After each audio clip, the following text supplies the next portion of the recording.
Joining us. Excited to visit with my next guest, who has been very, very busy for the last couple of months. I've actually been trying to get this scheduled for a while, and thankful to have Matt Laubhaun, who is a weatherman right here in the state of Mississippi. He has the trademark suspenders going on this morning. If you're watching on SuperTalk TV, Matt, really appreciate some of your time. Thank you so much for having me this morning. So, it's interesting to me how the media world has changed. There was a time when a television weatherman was kind of the pinnacle of the meteorological career. You have been in that spot. You've helped a lot of people in Northeast Mississippi in particular, but a career shift, some of it by choice, some of it maybe less so, and have launched an online platform that's available on the app and a lot of other places. Tell us about MS Live Weather. Well, so I have considered for a long time what the future of media 10, 15, 20 years down the road was going to be. And one of the things that, kind of spurred this is a consolidation that's right now going on in local media in particular. FCC expected to, change some rules on the amount of stations that an ownership group can have. And so everybody's been trying to pile on some cash for that for a while. Just this last week, my former station, it was announced, I think on Friday, is purchased by a company that owns television stations all throughout every other television market in the state. So I do think we're going to see consolidation in media. That has been something that has been concerning for a long time, especially in smaller places. And so that presented an opportunity to continue to focus on hyperlocal, which is, of course, where weather is. Certainly is, and you are still delivering the weather on a daily basis in a really cool studio setup. This is not something that just happened with the snap of fingers and a blink of an eye. Tell me about the process to launch this in a way that it could be not only successful but sustainable for you and the team that you're putting together. Well, and this is where, like an award show, I got to give some credit to some folks. The CDF, the Community Development Foundation up here in Northeast Mississippi, has done a great job. They brought in Toyota. They've made sure for the better part of 100 years that there were employment opportunities in the northern part of the state. Earlier this year, there was an announcement of layoffs at my company, and they reached out to me basically the day after and said, "We've got to find a way to keep you." They put me in position to get financing and talk to the right people, so we were kind of able to set this up. But the model that I'm doing, you can see a 24-hour weather channel going on behind me there, which is the way we broadcast this, also a smartphone app. That was pioneered by a group up in Tennessee called Tennessee Valley Weather in Lawrenceburg, Tennessee, a town of 10,000 people, and they proved that this was viable. And to me, after talking with them, that proved this was viable any location on the planet. And it's kind of cool to see how things are spreading. So it took months and months and months of preparation during the hardest severe weather season. I'm in there running cable during, my off time. But God has certainly provided opportunity for this, and I think is going to provide us an opportunity to provide good local coverage, regardless of what the media landscape does from here. I mean this in the most respectful way possible. You developed a bit of a cult following in terms of viewers, especially when severe weather settled in and was affecting North Mississippi, the northeastern part of the state. But the transition from over-the-air television to online, what has that been like in terms of the people who really rallied around you? I mean, really rallied around you and pushed back on the idea that you might be laid off. How have they been able to find you, and has that been a smooth migration process? It's been infinitely more smooth than I ever could have imagined. Really? We have a smartphone app where you can watch us 24/7, and I had no expectations on what the uptake on that app would be. We've had 100. Last time I checked, it's been about 2 weeks ago, about 116,000 downloads. And that means 116,000 devices have the ability to receive my feed live and get an alert from me saying, "Hey, I'm live right now." And there's no searching on Facebook for this, or, to be honest, the device I'm on right now, a phone, if I can broadcast to you on my phone, we've gotten to a very compact and technological savvy society. When I take this to my safe room, I don't pull that box off the wall. So for years, people have been watching me in severe weather coverage on this, and now we have a more efficient way to do that. Well, and when we've talked about safety, right? I mean, if tornadoes are coming in, if you're dealing with a hurricane on the coast, whatever it is, we've talked about, some of the preparation things you need to do. Make sure your smartphone is fully charged, right? So you may lose power, but you still got your phone, and you can go to that safe place and still keep up with what's going on if you're not a crazy guy like me that goes on the front porch when severe weather comes along. I know there are a few of us out there like that. Well, and the funny thing is I talked to a researcher at the University of Oklahoma about that at one point, and they're like, I was like, how do you get men, middle-aged men, to shelter from severe weather? And the answer was get their wives to nag them. That was the research verified answer on that. But I think it really does boil down to, you know, we're sizing up our opponent, right? Fight or flight. And so, we go out the front porch, you're like, because think about what goes through your mind. It's not that bad. Well, it's because you're looking out there and you're assessing your opponent. But what happens 100% of the time, the person sees that tornado and they immediately retreat for cover. They sized up their opponent. They realize that it really is that bad. Um, and so what happens is the men that are most likely to shelter, because again, this all comes back to men, are men whose wives have nagged them, or they've seen the damage firsthand, and then they respect it a lot more. And unfortunately, we've had a lot of those folks up here in North Mississippi, and I think that's where a lot of the following and understanding comes from, is just the bad weather we're capable of here in Mississippi. But you know what? I think there's another layer to it as well. And again, this probably goes into the men's psyche. But if you watch Weather Channel and you see Mike Seidel or Jim Cantori or any of the other meteorologists who go on site to the worst weather conditions and they stand out in it so they can bring you the news, you're like, well, if they can do it, maybe I could too. And there's like this, I don't know, this longing for action almost. I can see it. It's not every day adventure comes to your home's doorstep, and on that day That's it right. does. I hadn't really thought about it like that, but yeah, I think that could be something to it. Either way, it's uh, as with most things in life, whether it's laundry or dishes, some nagging certainly helps move us along. You're right. I will not push back on that at all. We're going to remind people before we wrap up where they can get the app and where they can follow you. But I do want to ask you about this. And first reached out after the severe flooding in Texas that we saw, that tragic loss of life. And this conversation about cloud seeding became more mainstream. Can we start at a really elementary level and you talk to us about what that means, what that looks like, who it is that's involved in doing some of this? So I grew up in Kansas. Kansas is a lot drier than we are here in Mississippi, and especially Western Kansas. And so growing up, they would attempt cloud seeding using silver iodide. And they would, basically take clouds coming out of Colorado and try to sprinkle this in them in hopes that you get water droplets that coalesce around this condensate that, this thing they're putting in it, right? And so the whole idea is there's a lot of moisture in that cloud. How do you get it to fall in the form of precipitation?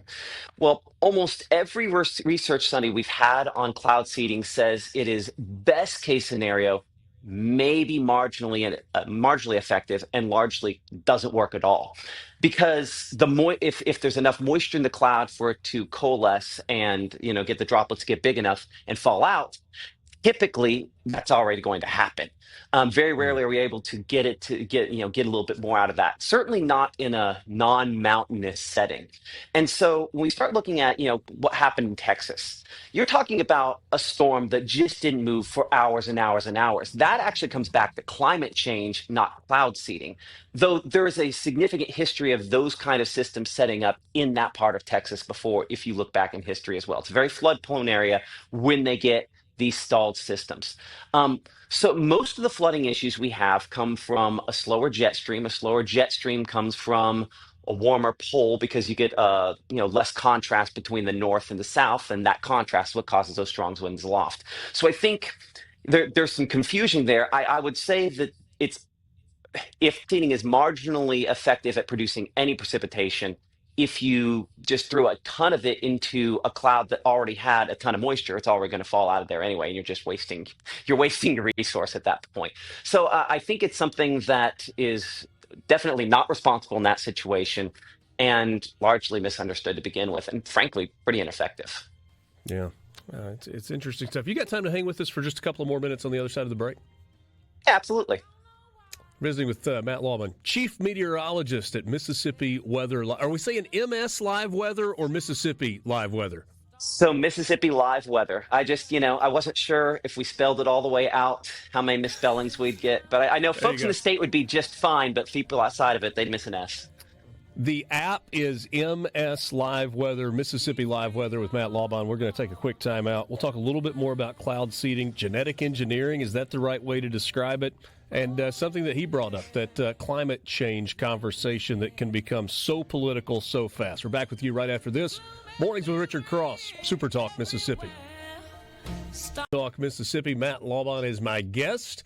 Chief meteorologist with Mississippi Live Weather. Matt, we get an interesting question on the C Spire text line this morning, 601-879-4395. Now that James Spann and crew have released their statewide network in Alabama, similar to what Matt and his team are doing, could we expect to see more statewide coverage to cover more of central and south Mississippi in the future? I do think that is part of the plan. The thing I don't want to do is promise too much and deliver too little. So we're presently expanding the team. We have, including myself, 4 meteorologists on our team now. Hope to add a fifth here in the next couple of weeks. At that point, we can start kind of expanding towards central and maybe south Mississippi. It's just a matter of making sure that we can provide the same quality coverage people, at least in the northern part of the state, have come to expect. Yeah. As long as we can do that, I do think that a statewide network is in the works eventually. I am curious. Obviously, your focus is on North Mississippi. If in the unfortunate event of a hurricane that hits South Mississippi, would you focus coverage on that, even though that right now that's not your primary coverage area?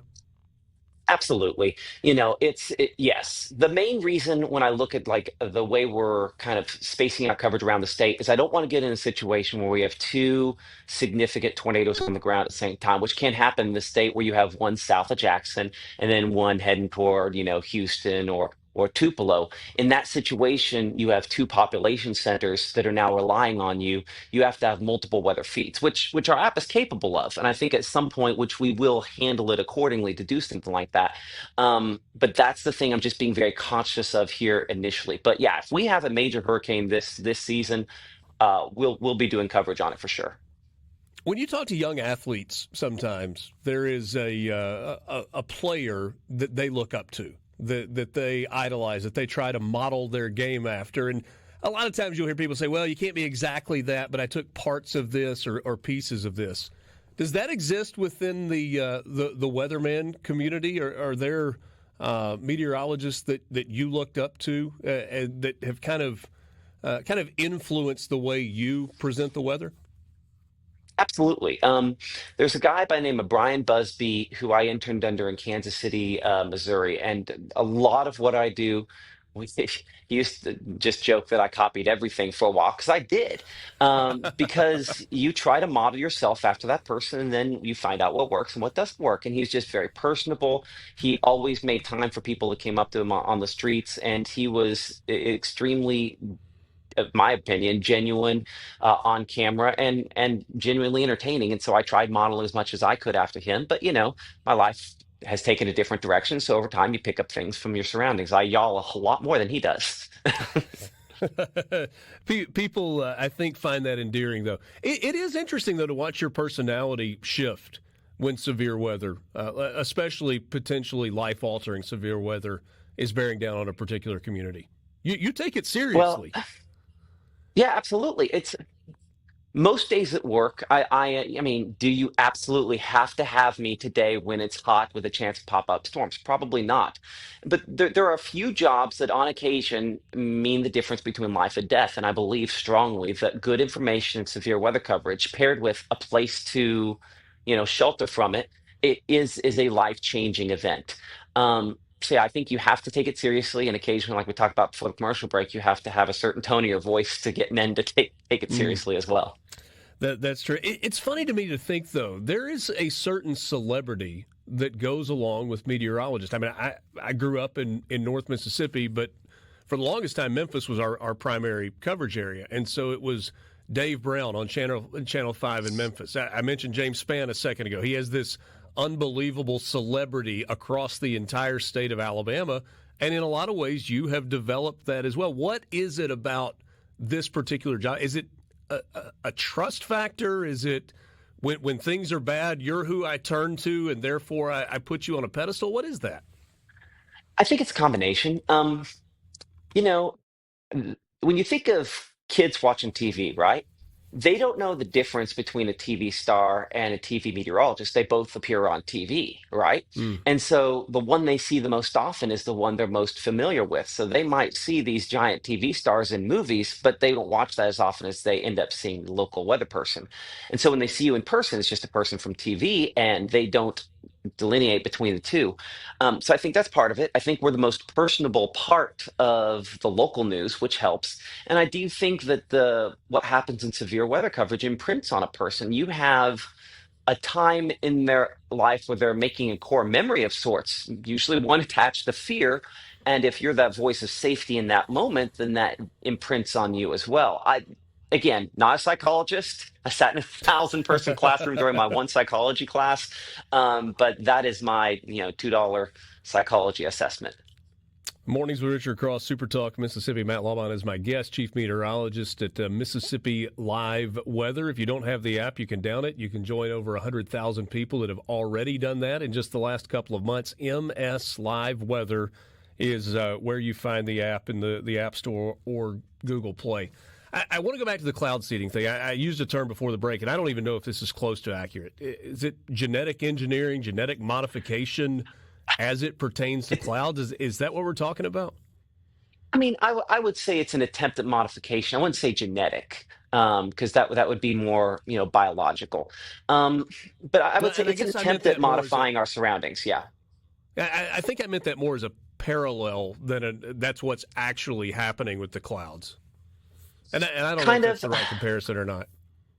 Yeah, basically, you're adding something to the cloud that to get the moisture to stick to, right? And so you want the water to stick to that, and if it gets heavy enough, it'll fall out. And so it does a good job of making the water droplets sort of stick to it. Is the idea behind cloud seeding? Should this be banned? Uh, I don't know if it should be banned, but I would say that it's probably a waste of money. Hmm. You could argue. I don't know if it should be banned, but I don't think it's worth the money people put into it or the effort for that matter. I just don't think you get much out of it. You used a phrase a second ago when you talked about climate change. You didn't specifically say global warming, but there's hmm this ongoing forever battle of climate change is real, global warming is real, climate change, global warming is a hoax. Where does the truth lie? Um, so it is absolutely real, and as I always say, um, it is bad for the world but great for business because weather becomes more volatile. Our planet for billions of years did a great job of regulating itself. We're kind of playing with that a little bit, and so but the question is what is climate change? And by that I mean what is directly related? Can we say that this is climate change or isn't climate change? And I think that's one of the things that's been dragged all over the place on this. We can boil it back to the most basic thing, which is that we have less and less polar sea ice, especially in the northern hemisphere. And during a hot sunny day, you tell athletes and you wear a white shirt outside in order to reflect back sunlight. A black shirt will absorb it. When you remove white sea ice from the ocean and replace it with blue water, the blue water absorbs much more effectively than the white does reflecting back. And so if you have more blue water, which we can say is absolutely true over and over again, year after year, looking at multi-decade ice up in the poles, you're now absorbing more heat. But like a pot of boiling water on the stove, you turn on that element, you put your hand on it, it burns almost immediately. You could have your finger in that water for 30 seconds to a minute before you even notice it's kind of warm. So water absorbs the heat more slowly, which kind of masks the effect to a certain extent. All that to say that with less ice around the pole, you have a less cold air around the pole. even just a little bit, and that then weakens the north to south temperature contrast, and that weakens the jet stream. Okay, so why does any of that matter? Because a slower jet stream means slower patterns. That means you get stuck in flooding rainfall longer, you get stuck in drought longer, you get stuck in heat longer or cold longer. So you can still have ridiculously cold, record-setting cold weather, and it be climate change related because a slower jet stream means the pattern shifts more slowly. And so whereas it would have shifted out more quickly, you're stuck in it longer. So with climate change, you just get stuck longer. Is the change in your mind directly related to population, to global changes, to greenhouse gas emissions, or is there a part of this that is just cyclical within like millennia as the world evolves? I would say we can say for sure that is human related, and the way we can, it's kind of like the whole Jurassic Park effect, right? In Jurassic Park, how did they make a dinosaur? They went back and they drilled in, they got the blood out of the mosquito that was in amber. So we do a similar thing in weather and climate science, which is we take core samples of ice from different eras, and the lighter color ice is, the more air bubbles it has in it, right? And so we can drill down We these got core 20 samples and seconds. we can, okay, so we can get air out of those bubbles. That air tells us the concentration in the atmosphere, and we can compare that to now. And we know we have a lot more greenhouse gas now. Matt, thanks so much for your time. Really enjoyed the conversation. Hope we can do this again soon. Thank you. Matt Laubhaun, Chief Meteorologist, Mississippi Live Weather. The app is MS Live Weather. This is Mornings with Richard Cross, SuperTalk, Mississippi.